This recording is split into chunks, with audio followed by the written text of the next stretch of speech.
Yang di bawah sang TKI akan dibongkar, dan banyak apabila yang membawa HP akan langsung ditahan oleh majikannya.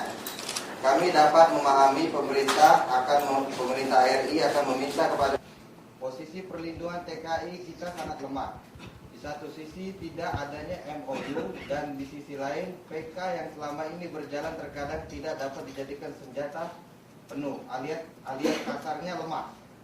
Dan disinilah yang harus dipikirkan. Selain keterampilan dan bahasa dari TKI yang dikirim, pemerintah RI perlu memikirkan memperkuat perlindungan hukum dari TKI tersebut. Kita lihat contoh negara Filipina. Mereka tidak mempunyai MOU, tetapi mereka memperkuat dari PK-nya. Gimana bisa kuatnya setiap calon majikan disuruh datang dengan sendirinya ke kedutaan. Dan di situ akan ada wawancara antara kedutaan dengan majikan, baik masalah hak, kewajiban, dan sanksi. Setelah itu, baik calon majikan pihak kedutaan, tenaga kerja menandatangani surat PK tersebut. Dan yang sisi kuatnya mereka melibatkan pengacara untuk ikut serta dalam hal ini.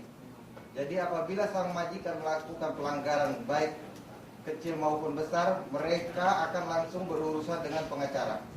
Berbeda sama kita, seringkali PK tersebut diwakilkan oleh PT yang membawanya ke kedutaan, yang terkadang kita tidak mengetahui apa sang majikan serta TKI tahu isi dari PK tersebut, dan apa benar tanda tangan di situ benar dari majikan atau TKI.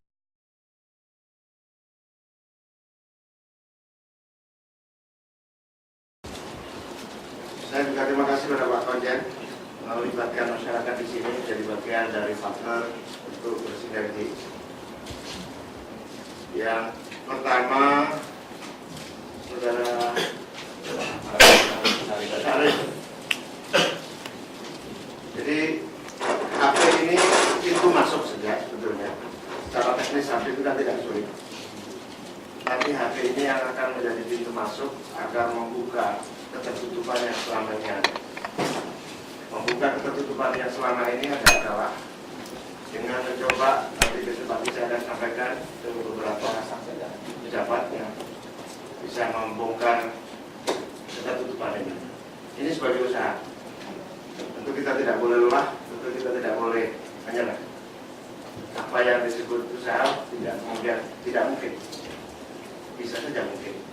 Jadi saya tidak setuju kalau ini dianggap tidak mungkin. Insya Allah mungkin. Akses informasi, keterbukaan, hak untuk mendapatkan informasi dan memberi informasi. Ini yang pertama, soal HP. Soal HP kemudian apakah dibagikan satu, itu nomor sekian. Yang paling penting adalah bahwa seorang tenaga kerja kita memiliki hak akses informasi, mendapat informasi dan memberikan informasi. Ini yang akan saya perjuangkan besok di Liang. Saya setuju semua usulan dan terima kasih. Saya kira kedatangan saya ke sini dan yang kita lakukan di Jakarta, insya Allah Pak Mas Syarif, insya Allah sama pola pikir kita. Dan tadi sudah saya sampaikan kepada Pak Konjen soal bagaimana pengetatan PK. Yang Pak Konjen setuju tadi ya, bagaimana pengetatan PK itu dilakukan dengan berbagai penyempurnaan. Bila perlu akan kita keluarkan berbagai peraturan untuk memperketat, istilah diplomasinya itu apa? Penentuan sepihak. Unilateral. Penentuan sepihak ya, apa? Memberi syarat sepihak, bukan apa? Disclaimer. Pokoknya kita memberi syarat sendiri loh. Ya, unilateral. Jadi kita memberikan syarat sendiri. Gak mau ya wes, itulah kayak kalau mau begini, kalau nggak mau ya wes. Ini akan kita lakukan, Mas Syarif dan PK. Tadi sudah saya perjelas banyak poin yang akan kita perketat. Mulai dua, yang pertama menyangkut BPKA di sini. Yang kedua menyangkut calon majikan. Dan tentu ini butuh persiapan, Pak Konjen, Natasa harus mempersiapkan diri dengan berbagai kemungkinan baru yang terjadi. Karena peran sebetulnya antara peran swasta dan pemerintah menjadi sama, titik temunya di mana? mereka, baik PJTKA, PJTKI maupun calon pengguna. Perbaikan-perbaikan di perwakilan saya kira Pak Presiden catat, saya kira setuju melalui berbagai cara, dan terima kasih teman-teman dari partisipasi masyarakat untuk memberikan informasi baik yang ada di Jakarta, di Indonesia maupun di perwakilan. Menyangkut Sumiati dan ini yang saya tengok kemarin, alhamdulillah dua-duanya ketemu saya. Kemudian posisi penyembuhan dan akan kita tangani secara hukum.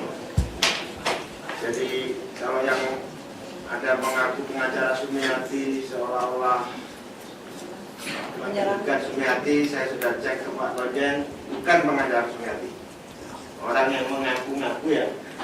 Nah, nanti Pak Konjen lebih detail jelaskan bagaimana cara kerja tim pengacara kita.